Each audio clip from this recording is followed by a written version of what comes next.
আসসালামু আলাইকুম। এটিএন বাংলার সংবাদে সবাইকে স্বাগত জানাচ্ছি তনুজা দাস। শুরুতেই জানিয়ে দেব বিআরবি কেবলস সংবাদ শিরোনাম। রাজবাড়ী দৌলদিয়া ঘাটে ফেরিতে ওঠার সময় নিয়ন্ত্রণ হারিয়ে পদ্মা নদীতে যাত্রীবাহী বাস, অনেক হতাহতের আশঙ্কা।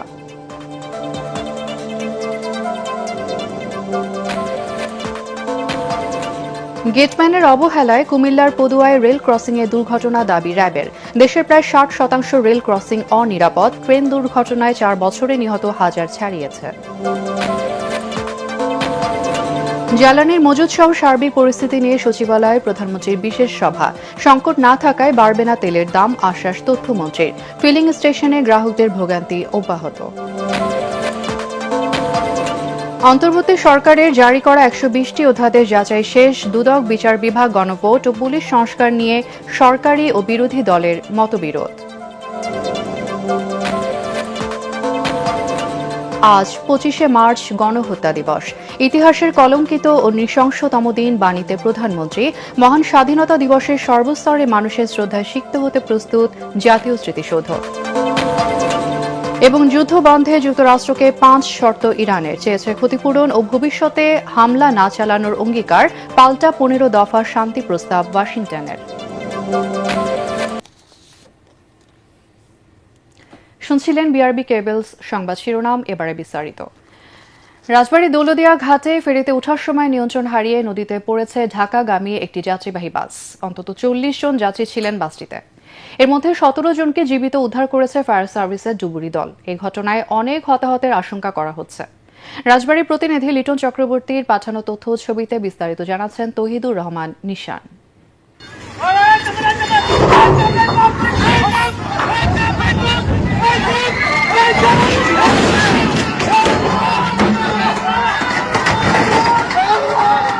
রাজবাড়ীর দৌলদিয়া ঘাটে ফেরিতে ওঠার সময় নিয়ন্ত্রণ হারিয়ে নদীতে পড়ে যায় ঢাকাগামী একটি যাত্রীবাহী বাস। বুধবার বিকেল 5:15টার দিকে 3 নং পল্টন থেকে সৌহার্দ্য পরিবহনের বাসটি ফেরিতে ওঠার সময় পড়ে যায় নদীতে।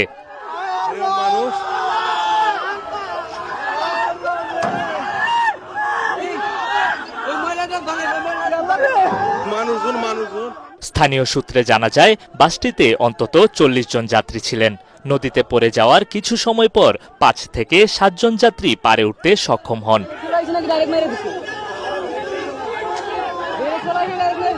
ঘটনাস্থলে ফায়ার সার্ভিস ও পুলিশের সদস্যরা পৌঁছে উদ্ধার কাজ শুরু করেছে। ফায়ার সার্ভিসের ডুবুরি দল ইতিমধ্যে 17 জনকে উদ্ধার করেছে।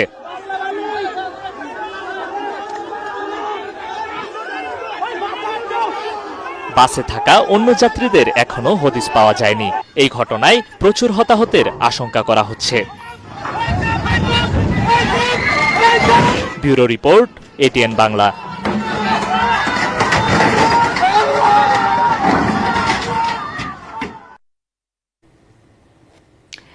এদিকে কুমিল্লার পদুয়ার বাজার রেল ক্রসিংয়ে কর্তব্যরত গেটম্যানের দায়িত্বে অবহেলায় দুর্ঘটনা ঘটেছে বলে দাবি র্যাবের।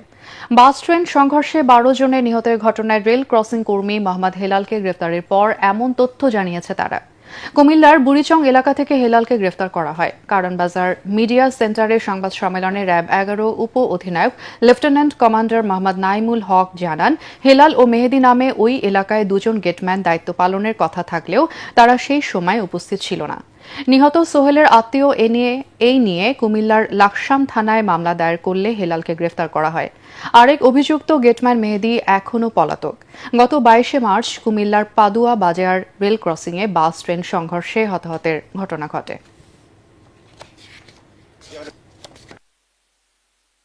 রেল ক্রসিংয়ে গেটম্যানের দায়িত্বে থাকা মোহাম্মদ হেলাল, তাকে গ্রেপ্তার করার পরে সে যেটি তার নিজ মুখে উল্লেখ করেছে যে ওই সময়টাতে তার ডিউটি ছিল, বাট সে সময়টাতে সে উপস্থিত ছিল না। সে হয়তোবা অন্য কোনো কাজে ওখান থেকে চলে গিয়েছিল, বাট কাউকে যে সে বলে যাবে বা ওখানে ডিউটিতে দিয়ে যাবে এই বিষয়টি সে নিশ্চিত না করে ওই জায়গা থেকে লিভ করার ফলেই এই ঘটনাটি ঘটেছে বলে আমরা ধারণা করছি। দেশের প্রায় 60% রেল ক্রসিং অনিরাপদ। ট্রেন দুর্ঘটনায় গত 4 বছরে নিহত হয়েছে সহস্রাধিক। পঙ্গুত্ব বরণ করেছে প্রায় 1,500। অথচ গত 15 বছরে রেল খাতে বিনিয়োগ হয়েছে প্রায় 1.5 লাখ কোটি টাকা। যোগাযোগ বিশেষজ্ঞরা বলছেন, শুধু অবকাঠামোগত উন্নয়ন নয়, রেল সেবার মান বাড়ানো এবং দুর্নীতি বিরোধী সরকারকে কঠোর হতে হবে। আর নিরাপদ যাত্রা নিশ্চিতে লেভেল ক্রসিং আধুনিকায়নের কথা জানিয়েছেন রেলমন্ত্রী। আরও জানাচ্ছেন তরিক ইসলাম। সম্প্রতি কুমিল্লার পদুয়া বাজার রেল ক্রসিংয়ে ট্রেন ও বাসের সংঘর্ষে নিহত হন 12 জন, আহত হয় বেশ কয়েকজন। অথচ গত 1.5 দশকে এ খাতে প্রায় 1.5 লাখ কোটি টাকা বিনিয়োগ হলেও বাড়েনি রেল সেবার মান। বরং অনিরাপদ রেল ক্রসিং ও কর্মকর্তা কর্মচারীদের অবহেলায় গত 4 বছরের ট্রেন দুর্ঘটনায় প্রাণ হারিয়েছেন হাজারো মানুষ। যোগাযোগ বিশেষজ্ঞরা বলছেন, রেল খাতে সীমাহীন দুর্নীতির কারণে বেহাল রেল সেবার মান। অরক্ষিত এবং অনুমোদনহীন আমার লেভেল ক্রসিং থাকলে সেখানে ঝুঁকি থাকবে এবং দুর্ঘটনা হবেই। তার চেয়ে বড় কথা হচ্ছে, দেখেন বিগত 1.5 যুগে রেলের যারা নীতি নির্ধারক আছেন প্রায় 1.5 লক্ষ কোটি টাকা রেলের পিছনে বিনিয়োগ করেছেন, কিন্তু আমরা এখনো দেখছি যে রেল লাইন থেকে ট্রেন পড়ে যাচ্ছে, লেভেল ক্রসিংয়ে দুর্ঘটনা হচ্ছে। তার মানে হচ্ছে আপনি বিনিয়োগটা সঠিকভাবে করতে পারেননি। বাংলাদেশ রেলওয়ে এখন বিশ্বের মধ্যে তলানিতে আছে। তাহলে 1.5 লক্ষ কোটি টাকা আমি বিনিয়োগ করলাম, এর 2% যদি আমি এই যে 3000 লেভেল ক্রসিং এর কথা বলছি সেখানে যদি বিনিয়োগ করা হতো, শতভাগ আপনি অটোমেশন করে ফেলতে পারতেন। এদিকে সেবার মান উন্নয়নে রেলের আধুনিকায়নের কথা জানান রেল প্রতিমন্ত্রী। তুলে ধরেন রেল ক্রসিংয়ে আধুনিক সিগন্যাল, আন্ডারপাস ও ওভারপাস নির্মাণের কথা। রেল ক্রসিংগুলিকে দুর্ঘটনা এড়াতে আমরা এই এলাকাগুলিকে চিহ্নিত করে যেখানে ওভারপাস অথবা আন্ডারপাস করা যায় সেই কাজগুলি করার চিন্তাভাবনা আছে। এখানে আরেকটা প্রস্তাবনা আছে যেগুলিকে আধুনিকায়ন করা যায় কিনা, অটোমেটিক সিস্টেমে আনা যায় কিনা। রেলে আসলে লোকবলের স্বল্পতা রয়েছে, এটা হলো বাস্তবতা।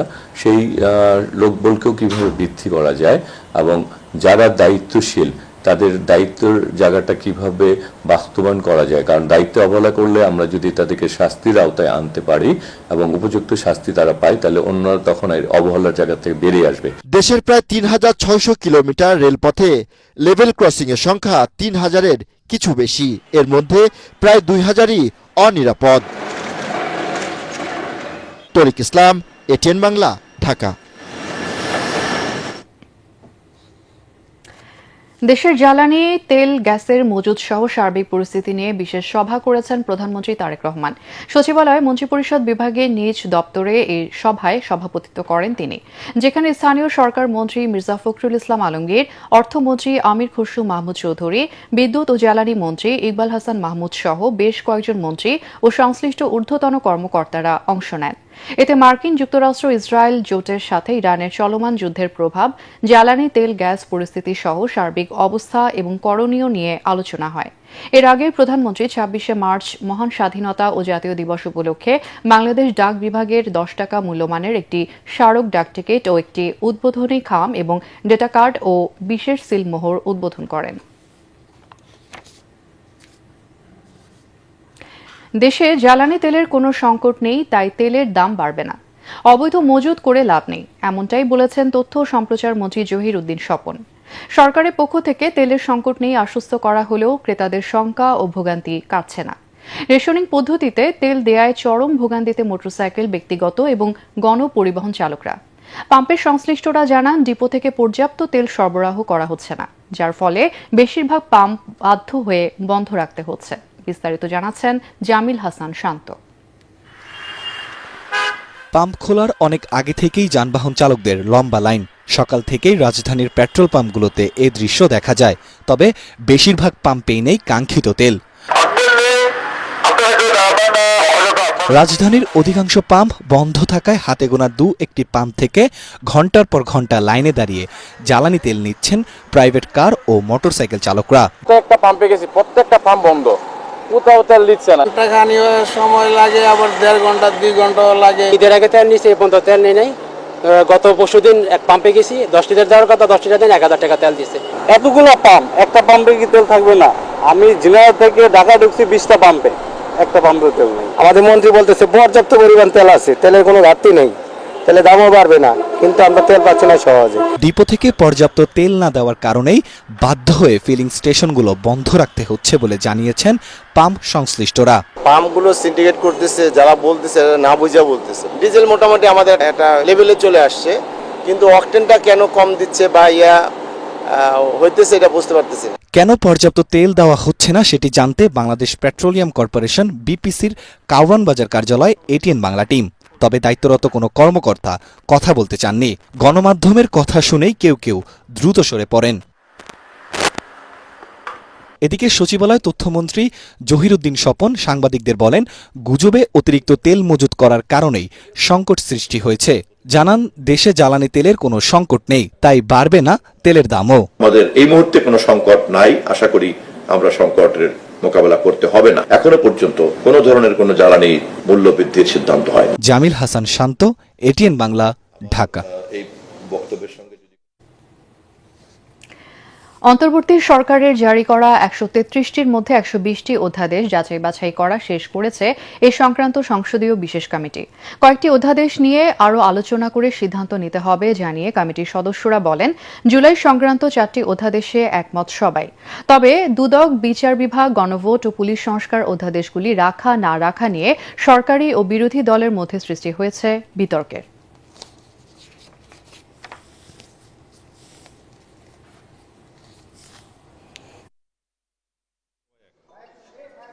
কোনোটা রাখতে হবে একমত হয়ে রাখছে, কোনোটা রাখতে হবে না সেটা একমত হয়ে করেছে। পার্লামেন্ট বসার 1 মাসের মধ্যে যদি আমরা সেটাকে ভেটেট না করি, সেটাকে যদি আমরা আলোচনা করে যদি আমরা সেটা গ্রহণ না করি, তাহলে অটোমেটিক্যালি ল্যাপস হয়ে যাবে।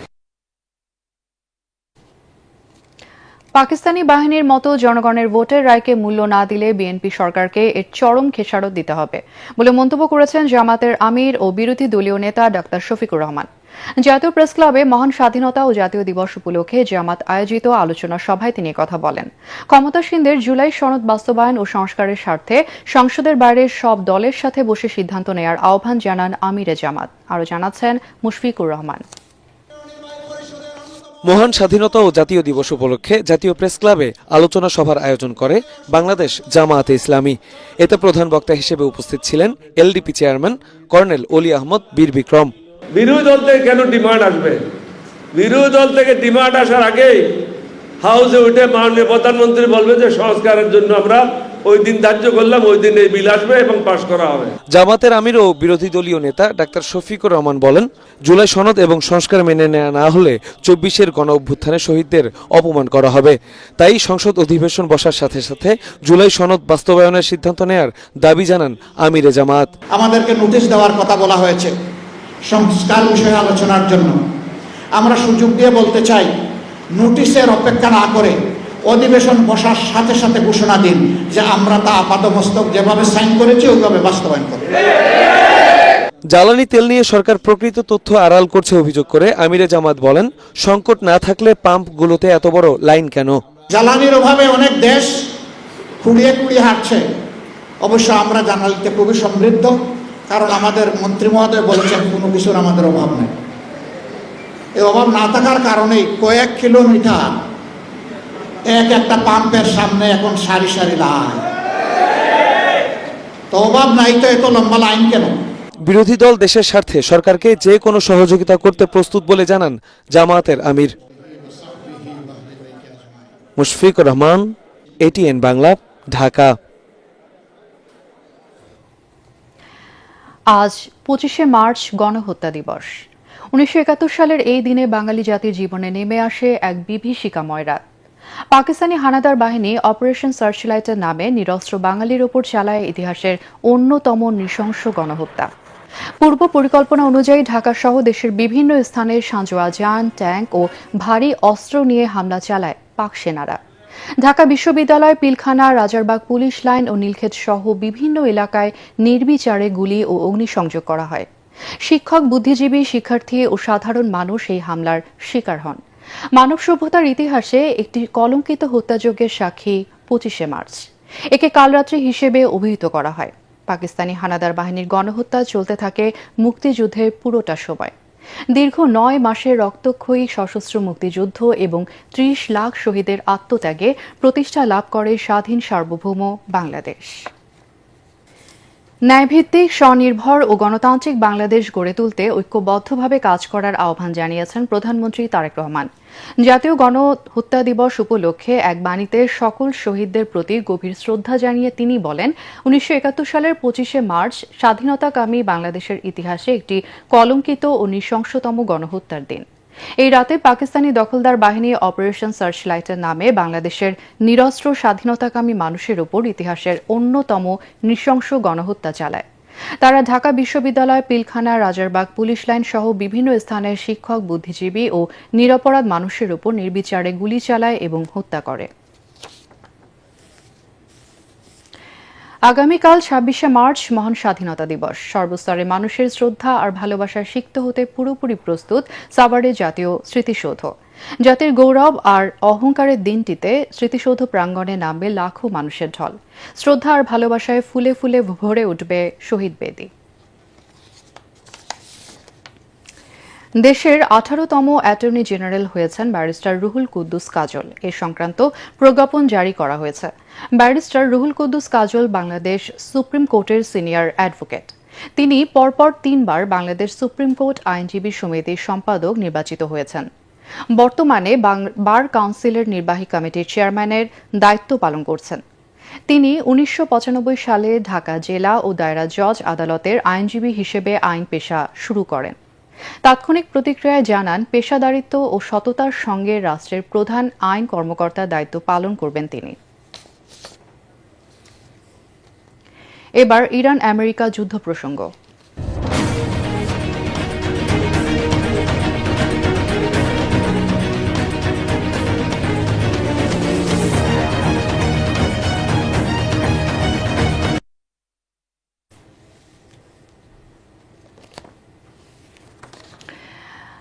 যুদ্ধবন্ধে যুক্তরাষ্ট্রকে 5টি শর্ত দিয়েছে ইরান। দেশটির কয়েকটি সূত্রের বরাতে এমন খবর দিয়ে রয়টার্স বলছে, ভবিষ্যতে আগ্রাসন চালানো হবে না এমন প্রতিশ্রুতি চেয়েছেন ইরানের president Masoud Pezeshkian.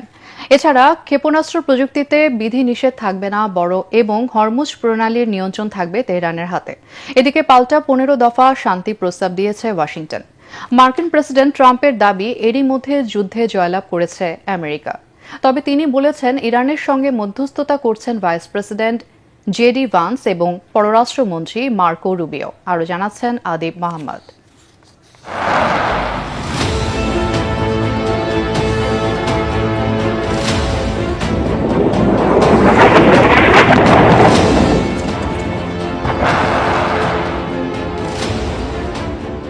Washington Tehran সমঝোতার আলোচনা ইরান বারবার ভুয়া খবর বলে উড়িয়ে দিলেও আমেরিকান প্রেসিডেন্ট ডোনাল্ড ট্রাম্প বলেই যাচ্ছেন, দেশটির সঙ্গে শান্তি চুক্তির আলোচনা চালিয়ে যাচ্ছে তার প্রশাসন।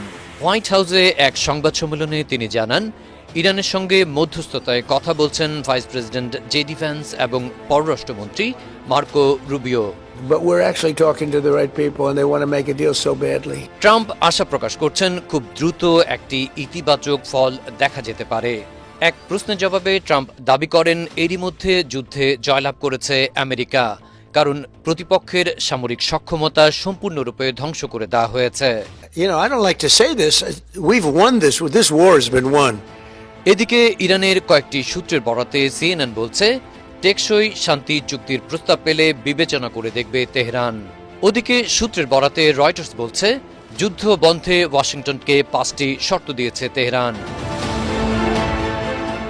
রয়টার্স বলছে, ভবিষ্যতে আগ্রাসন চালানো হবে না এমন প্রতিশ্রুতি চেয়েছেন ইরানের প্রেসিডেন্ট মাসুদ পেজেশকিয়ান। এছাড়া ক্ষেপণাস্ত্র প্রযুক্তিতে বিধিনিষেধ থাকবে না এবং হরমুজ প্রণালীর পূর্ণ নিয়ন্ত্রণ থাকবে তেহরানের হাতে। সেই সাথে যুদ্ধের ক্ষতিপূরণও চেয়েছে ইরান। পাল্টা বেশ কিছু শর্ত দিয়েছে ট্রাম্প প্রশাসনও। ওদিকে সমঝোতার কথা বলা হলেও ইউএস আর্মির 82 সেকেন্ড এয়ারবোর্ন ডিভিশনের প্রায় 1000 খানেক আমেরিকান সেনা মধ্যপ্রাচ্যে মোতায়েনের সিদ্ধান্ত নিয়েছে পেন্টাগন। আদিব মোহাম্মদ, ATN বাংলা। রাজধানীতে পবিত্র ঈদ উপলক্ষে ঈদ পুনর্মিলনী এবং আনন্দ হুইলচেয়ার ক্রিকেট ম্যাচ আয়োজন করে wheelchair cricketers association of Bangladesh. Wheelchair ক্রিকেটারদের অংশগ্রহণে অনুষ্ঠিত প্রীতি ম্যাচে প্রধান অতিথি ছিলেন সাবেক তারকা ক্রিকেটার আশরাফুল। অনুষ্ঠানটি শুধু বিনোদনের জন্য নয়, বরং শারীরিক প্রতিবন্ধী খেলোয়াড়দের উৎসাহিত করা এবং সমাজে তাদের সক্ষমতা তুলে ধরার একটি গুরুত্বপূর্ণ উদ্যোগ বলে মনে করেন আয়োজকরা। এ সময় আরও উপস্থিত ছিলেন ATN বাংলার উপদেষ্টা সম্প্রচার Tashik Ahmed. Wheelchair cricketers association of বাংলাদেশের আহ্বায়ক রনি গাইন এই আয়োজনে উপস্থিত হুইলচেয়ার ক্রিকেটারদের ধন্যবাদ জানান।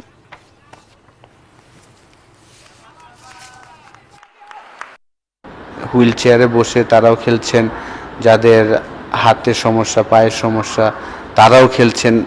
তো ক্রিকেটটা এখন সবার মনের মধ্যে আছে। এটিএন বাংলা খেলাধুলায় সবচেয়ে বেশি প্রমোট করে থাকে। আমাদের চেয়ারম্যানের স্লোগানই হলো কর্পোরেট সোশ্যাল রেসপন্সিবিলিটির জায়গা থেকে আমাদেরকে কিন্তু এই ধরনের কাজে সম্পৃক্ত থাকতে হবে, মানুষের অধিকার এস্টাবলিশ করতে হবে।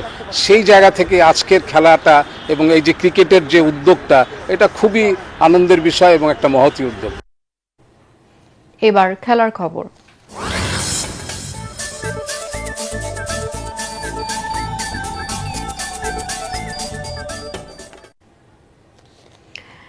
বিশ্বকাপ টিকিটের মূল্য অত্যাধিক বলে ফিফার বিরুদ্ধে ইউরোপীয় কমিশনের কাছে আনুষ্ঠানিক অভিযোগ করেছেন ফুটবল ভক্তরা। মঙ্গলবার ফুটবল সাপোর্টার্স ইউরোপ এফএসই জানিয়েছে, ভোক্তা অধিকার সংস্থা ইউরো কনজিউমার্সকে সাথে নিয়ে অভিযোগ করেছে। অভিযোগে তারা জানায়, ফিফা একচেটিয়া ক্ষমতার অপব্যবহার করে টিকিটের অত্যাধিক দাম নির্ধারণ করেছে। এফএসসি এবং ইউরো কনজিউমার্স যৌথ বিবৃতিতে আরও জানায়, তারা ক্ষমতার অপব্যবহার করে ভক্তদের উপর এমন সব শর্ত চাপিয়ে দিচ্ছে যা প্রতিযোগিতামূলক বাজারে কখনোই গ্রহণযোগ্য হতে পারে না।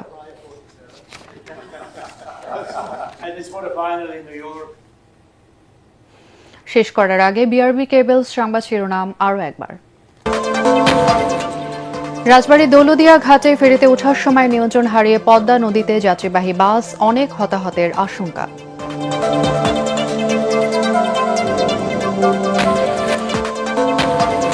গেটম্যানের অবহেলায় কুমিল্লার পদুয়ায় রেল ক্রসিংয়ে দুর্ঘটনা দাবি র্যাবের। দেশের প্রায় 60% রেল ক্রসিং অনিরাপদ। ট্রেন দুর্ঘটনায় 4 বছরে নিহত হাজার ছাড়িয়েছে। জ্বালানির মজুদ সহ সার্বিক পরিস্থিতি নিয়ে সচিবালয়ে প্রধানমন্ত্রীর বিশেষ সভা। সংকট না থাকায় বাড়বে না তেলের দাম, আশ্বাস তথ্যমন্ত্রীর। ফিলিং স্টেশনে গ্রাহকদের ভোগান্তি অব্যাহত। অন্তর্বর্তী সরকারের জারি করা 120টি অধ্যাদেশ যাচাই শেষ। দুদক, বিচার বিভাগ, গণভোট ও পুলিশ সংস্কার নিয়ে সরকারি ও বিরোধী দলের মতবিরোধ।